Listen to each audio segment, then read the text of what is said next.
दोस्तों, अगर इस 3 मीटर ऊंचे प्लेटफॉर्म पर सामान भेजना हो तो क्या करोगे? सिंपल है, एक ढलान वाली स्लैब यानी रैंप लगाकर काम हो जाएगा। लेकिन क्या होगा अगर इसी प्लेटफॉर्म की ऊंचाई सीधे 30 मीटर कर दी जाए? तब हर फ्लोर पर सीढ़ियां बनानी होंगी, जिसमें चढ़ना बहुत टायर्ड कर देगा। इससे काम की स्पीड और एफिशिएंसी भी बहुत ज्यादा स्लो हो जाती है।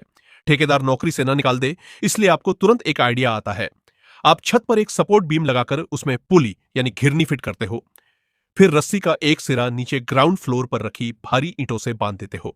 दूसरा सिरा खींचते ही सारा सामान सीधे टॉप फ्लोर पर। पसंद आए तो लाइक करना।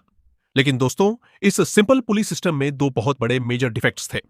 पहला, सामान हेवी होने पर टेंशन से रस्सी टूटेगी और सब नीचे गिर जाएगा। दूसरा, इस तरीके से हर बार सामान की क्वांटिटी बहुत लिमिटेड होती है।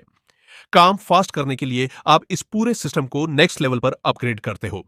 अब आप छत पर एक powerful electric traction motor install कर देते हो और नीचे तैयार करते हो एक स्टील केबिन, जिसे स्टील केबल से जोड़ दिया जाता है। अब केबिन में सामान लोड करके स्विच ऑन करते ही केबिन ऊपर चढ़ने लगता है।